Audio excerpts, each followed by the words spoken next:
but they need to put it all into a context so that it's really a big deal. That this is a big deal. Okay.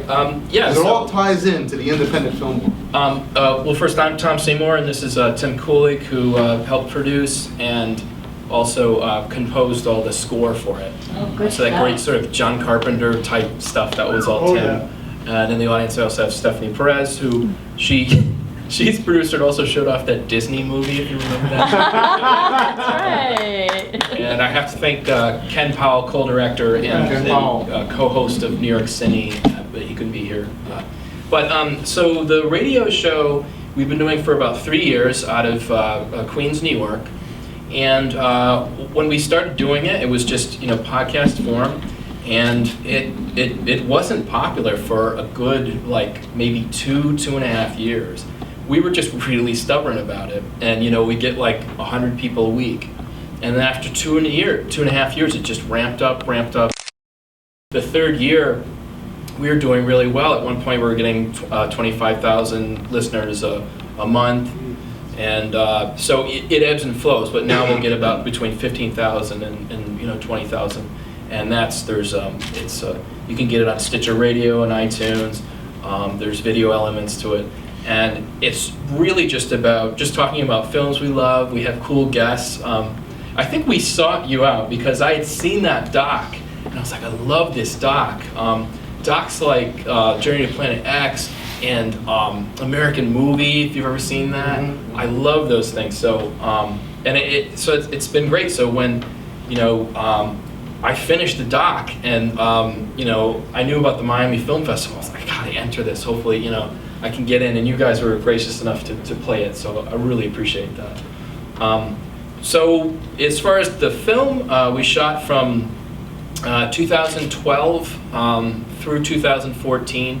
I think it went into 2015, and the editing was crazy. It was probably 1.5 years worth of editing. Wow. It was really hard to find the story. I remember seeing multiple iterations of it too. Tim watched probably 5 different cuts and gave notes, and everything we thought was important was not at all. Every time we thought, we shot stuff, we were like, this is it, this is gonna be the scene, and it's all gone. So the important moments, I guess you don't know what they are until you're really trying to whittle away the cut. So anyway, does anyone have any questions about the doc? Not a question, just a comment. I love VHS tapes. I literally have 25 VHS cameras. Awesome. And when people were using little cameras, I was always carrying my big one on the shoulders. And I have so many videotapes. I've just never, and I've tried to slowly start converting them to DVD just to preserve them. Yeah. And stuff. Because they do have a shelf life, right? I mean, I think they're supposed to. There has been a scientific study done on the shelf life.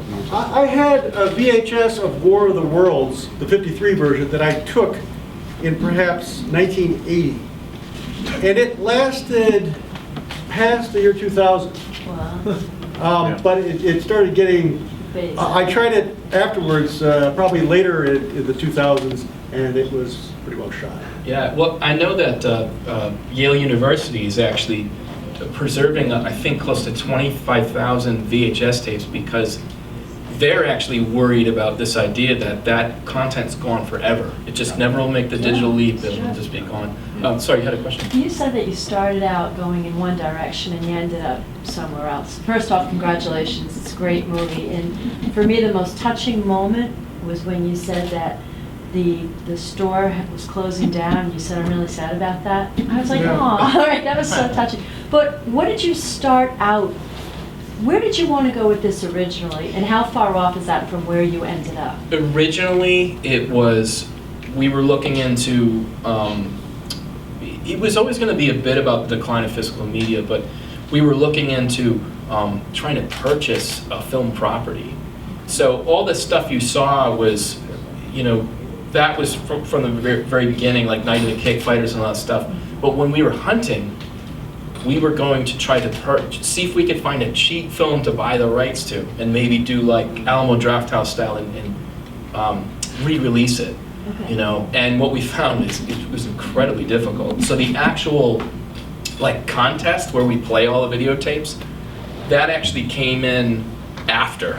We're like, we have to showcase everything we found, Right. but initially we didn't actually plan to do that. So it was a lot of different things, and for a while it concentrated a little more on some of the release and press behind Mark of the Beast, but it just wasn't as fun. When I went to edit, the fun stuff was like going into the video stores and interviewing some of these guys. Well, the impetus to Mark of the Beast too is that it was public domain, right? That you didn't have to pay an actual royalty to somebody directly, right? Oh, because it was a Kipling. Yeah. Yeah. That Yeah. film, it's Rudyard Kipling's Mark of the Beast, and Rudyard Kipling, that property is public domain. And so, and I love that short story, if you ever read it, Mark of the Beast. So we actually, that's how we came up with that film. But yeah, I mean, it's been a long process, and we actually sold it to Trauma Entertainment. So Lloyd, who keeps popping up, Right. so we sold it to them, and yeah, I don't know, do you want to talk about the score at all, or anything like Well, that? it was very interesting because I've worked with Tommy probably, geez, we talked about this the other day, 20 plus years between any VHS, just a camcorder in the backyard, doing some cool skits and some fun stuff, and it evolved. I mean, over the years, we've done so many different things. And when he tapped me to do it, I had done some stuff in the Bloodbath series. First Bikini Bloodbath, I don't know if you've ever heard of those. Those are fun comedy horror things. Kind of a satire that, meets what it was like the Scream type of satire, but every assumption you make about horror films is basically wrapped into it. It's just they're hysterical. When he tapped me about this, it has a different connotation because there's some genres that are score driven, right? There's your action adventures are score driven, dramas typically are, although there's dialogue, so you got to pull back. This one in particular, I didn't want to do anything that took away from that dialogue because the whole idea is to really convey what message you're trying to convey, which is, hey, this is declining, what's going on, what's going to happen next, how are we going to continue to produce independent film, independent ideas, independent art, and get it out there when we lost our venue, our biggest venue. And I mean, it was case in point, like your comment, that the sadness that he expressed is genuine, and I'm sure it would be genuine to anybody else in this room that is looking for a place to sell it, and it's just not there. It's like it evaporated overnight. But I really enjoyed picking apart each individual scene and trying to give it the emotion that you're trying to convey, and that was the big challenge was trying to pull all the different pieces together. And there's some stock stuff in there too. There's some Kevin MacLeod stuff, which he's great, but intertwining all that together and giving it kind of a cohesiveness was a lot of fun to do. You had mentioned Joe Bob Briggs. I don't know if you guys grew up with Monster Vision and all those cool shows, but he was the last interview we got, the absolute last interview. And he did that, I think it's like this wonderful summary at the end, and it basically gave us an end of the film.